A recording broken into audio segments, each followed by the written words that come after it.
Hello and welcome back to my channel. If this is your first time here, well, where have you been? Thanks for joining me. It's good to have you here and I hope you'll keep watching. In this video, I'll be painting the face of this 135th Alpine Miniatures figure of a World War II Soviet officer. I'll be using only paints and products from Vallejo, and I'm starting off with thin coats of Panzer Ace's Flesh Base 341. Like most of the paints I use in this video, it's diluted with water, and I'll apply several thin coats just to ensure an even coverage with no brush marks.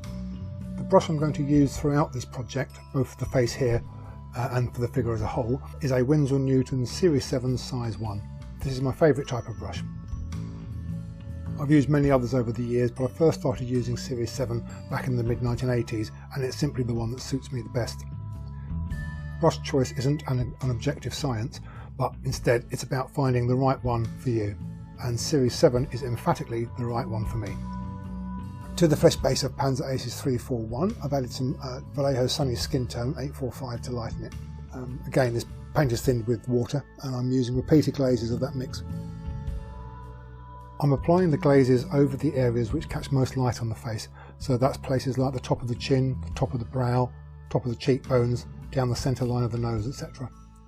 Each time I load the brush with more paint, I then wick off the bulk of that paint on a paper towel, so I'm left with only enough paint in the bristles for it to be manageable. Now at this stage you don't see a great deal of contrast on the face. The glazes on their own aren't particularly noticeable, but it's when you add more and more glazes, both the highlighting and the shading glazes, that they work off each other, sort of bounce off each other, and you'll see greater contrast between the highest highlight and the deepest shadow, and all the shades in between.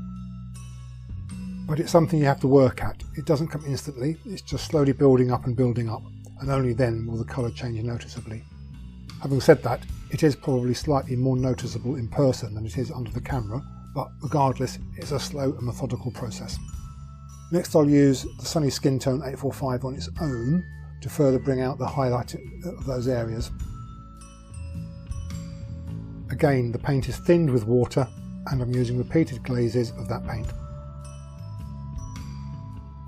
For yet stronger highlighting, into the Sunny Skin Tone I've added some Panzer Ace's Highlights Flesh 342, and yet again I'm just glazing over the same high points with that mix, but covering slightly less area than I did with the Sunny Skin Tone on its own. Now you can start to see the face is taking some shape, the highlights are building up, and it's beginning to have its own form and look increasingly more lifelike.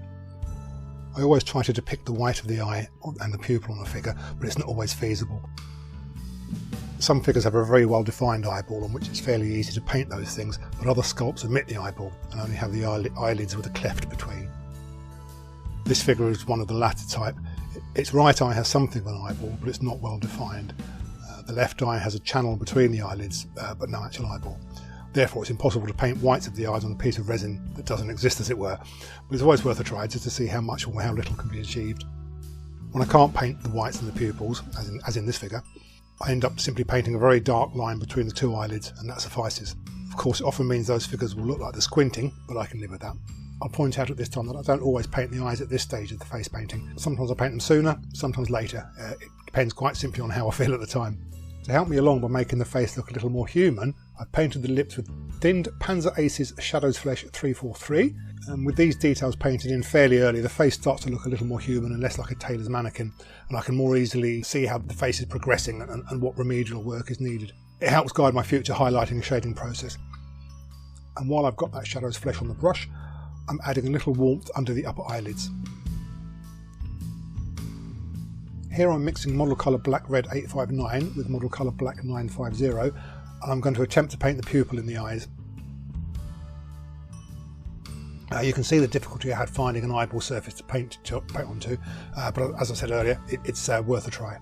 I'm touching in the lower eyelid now with some of the Highlights Flesh and Sunny Skin Tone mix, both to add further highlighting and to cut back any of the excessive dark brown pupil colour. I'll come back later with just a Highlights Flesh on its own to further highlight the bottom lid. Now I'm mixing some of the Black Red 859 into the original Panzer Ace's Flesh Base 341, along with a tiny spot of black. You can see it's subtly darker than the flesh base on its own, and it's diluted with the Vallejo glaze medium. You can of course use water to make the glaze, but I find that when using very thin glaze to tint the underlying paint, there is a risk of causing unwanted inconsistent build-up of the glaze, leading to what's commonly referred to as coffee cup staining. So that's like a ring of dark colour around the edge. This risk is greater when using a very strong colour such as the red I'll use later. The glaze medium mitigates that risk by ensuring the paint's pigments don't separate out under high dilution and by slowing the drying time, allowing for thinner glazes to be applied smoothly, avoiding that dreaded coffee staining effect.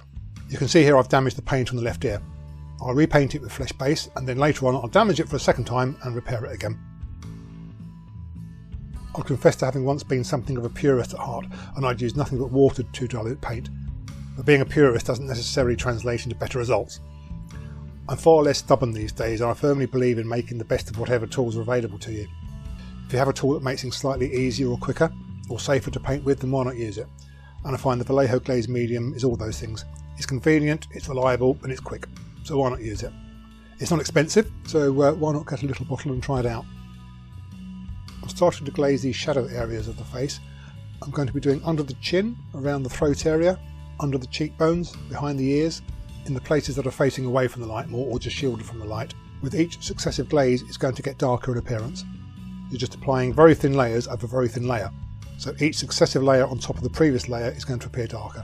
Be aware that if you do use Vallejo glaze medium, it contains a retardant, so each application of paint will take just a little longer to dry.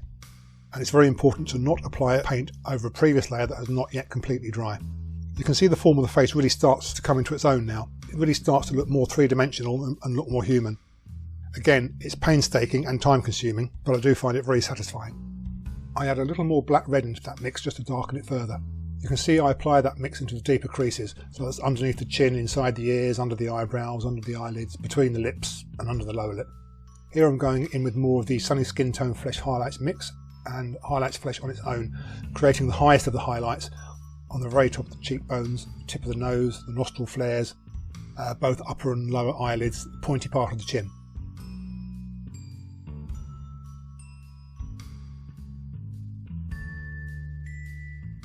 With the many colours laid out on the palette, it's easy to hop from one to another, so if I feel I need a little more shadow somewhere, maybe it's just a little more darkness with the black red and black mix, or a touch more highlight somewhere, I can easily hop from one colour to another.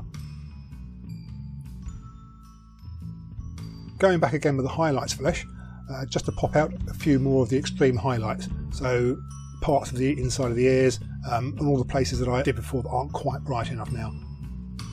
As I said in a previous video, my figure painting is a responsive process. Rather than sticking to a repeatable process or formula, I prefer to lay paint down and then adapt and respond to what I see. For me, painting is more enjoyable that way. And at this stage, I think the face is looking quite good, but it doesn't look warm enough. So I use Vallejo Game Colour Bloody Red 010 and I mix it with glaze medium until it's very dilute, and then I use that to glaze into areas that need a bit of warmth, so mostly the cheek area and down the sides of the nose. Be sparing with this part of the process. It's very easy to make a figure go from having a warmed up skin to being unrealistically red and rosy. You don't want to lose all the contrast and highlights that you've previously painted in and replace it with sunburn. And that's the final stage of painting the face. The final stage for the head will be to paint the cap and cap badge and then pop it onto the finished figure, of which there will be another painting video along soon. You can see the eyes are slightly asymmetrical. He's squinting a bit more with his left eye, but that's fine. I'm pleased with that, bearing in mind that when you look at these images, this is a 1/35th head the size of a pea. That's quite a satisfying result, I think. Well, thank you for watching. I do hope you found something of interest here, and please do look out for the video on painting the rest of the figure. In the meantime, you might like to watch this video of me painting a 1/48th RAF pilot.